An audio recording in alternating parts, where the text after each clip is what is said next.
သူမဟာစိတ်တော့ကရောက်နေတဲ့အခြေအနေနဲ့ကားကိုမောင်းထွက်သွားရင်မိုးသေးထန်စွာရွာသွန်းနေတဲ့ကြားမှာပဲရင်တိုက်မှုဖြစ်သွားပါတယ်။နောက်ခန်းမှာတော့အန်နာရဲ့မျက်နှာဟာဖြူလျော့နေပြီးနဖူးမှာလည်းဒဏ်ရာတစ်ခုနဲ့ရင်ခွဲရုံကအလောင်းပြင်းတဲ့စပွဲပေါ်ရောက်နေတာကိုတွေ့ရပါတယ်။ခေတ္တအကြာမှာတော့အဲ့လိုဝင်လာပြီးသူမကိုပြင်ဆင်ပေးဖို့လုပ်ပါတယ်။သူကသူမရဲ့အဝတ်အစားတွေကိုချွတ်ဖို့ပြင်လိုက်တဲ့အချိန်မှာပဲအန်နာကမျက်လုံးပွင့်လာပြီးသူမဘယ်ရောက်နေတာလဲလို့မေးပါတော့တယ်။အဲ့လောကတော့လုံးဝမတုံ့လို့ပဲတီတီငိမ့်ငိမ့်နဲ့ပဲသူမဟာနိုင်ရေးကူညီမှုအသင်းမှာရောက်နေတာဖြစ်ပြီးတေးဆုံးသွားပြီဖြစ်ကြောင်းပြန်ဖြေပါတယ်။ဒါအပြင်သူမဟာတန်ပိုက်တွေတင်လာတဲ့ကုန်တင်ကားတစ်စီးနဲ့တိုက်မိခဲ့တာဖြစ်ပြီးလွန်ခဲ့တဲ့နိုင်ရေးအနေငယ်ကလေးကတေးဆုံးသွားခဲ့တာလို့တတိပေးပြောကြပါတယ်။အန်နာကတော့ကြောက်လန့်တကြားနဲ့ဇဝေဇဝါဖြစ်နေပြီးသူမတေးပြီးဆိုတာကိုမယုံကြည်နိုင်သေးပါဘူး။ဒါပေမဲ့နိုင်ရေးစီစဉ်သူအဲ့လောကတော့သူမဟာလူလောကကနေတမတ်လုံးကိုကူးပြောင်းနေတဲ့အစ်စ်မှာပဲရှိသေးတယ်လို့အတန်တန်ပြောနေပါတယ်။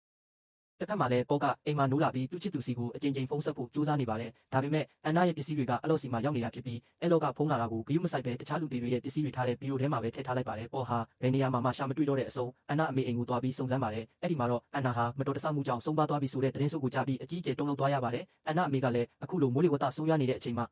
သူမကိုကားမောင်းခွင့်ပြုခဲ့တဲ့အတွက်ပေါ်ကိုအပြစ်တင်ပါတော့တယ်။ရင်ခွဲရုံမှာတော့အဲ့လောကအန်နာတန်ရာတွေကိုချုပ်ပေးနေပါတယ်။အန်နာကသူမဘာလို့နာကျင်မှုမခံစားရတာလဲဆိုပြီးနားမလည်နိုင်ဖြစ်နေတော့သူကဘာမှပြန်မပြောဘဲ Hydrogen bromide လို့ခေါ်တဲ့လုံခြံဖန်တီးထားတဲ့ဆေးတစ်မျိုးကိုထိုးပေးလိုက်ပါတယ်။ဒီဆေးကသူမရဲ့ကြွက်သားတွေကိုပြေလျော့စေလိမ့်မယ်လို့သူကဆိုပါတယ်။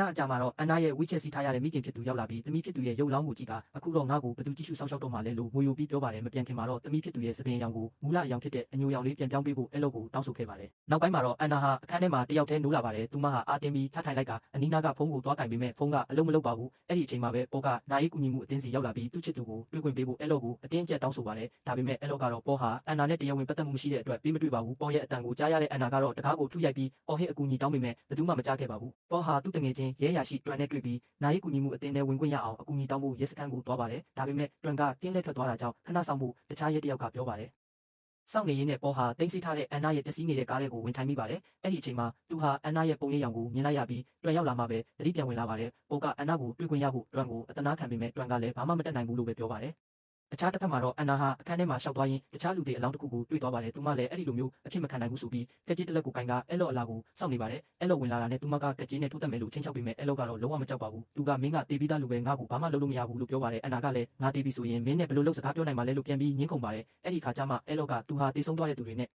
စကားပြောနိုင်တဲ့အထူးစွမ်းရည်ရှိလို့ဒါစကားပြောနိုင်တာဖြစ်ကြောင်းဖွင့်ပြလိုက်ပါတယ်။ဒါအပြင်နောက်3ရက်ဆိုရင်ဇာပနာလုပ်ပြီးသူမကိုမြေမြုပ်တော့မှဖြစ်လို့ဘဝကိုလက်လွတ်လိုက်ဖို့ဖြောင်းဖြပါတယ်။နောက်ခန်းမှာတော့အဲ့လိုဟာတခြားမျိုးသမီးကြီးတယောက်ရဲ့အလောင်းကိုပြင်ဆင်ပေးနေတော့မှအန်နာတေဆုံးမှုကိုတိထားပုံရတဲ့ချက်ဆိုသူရောက်လာပါတယ်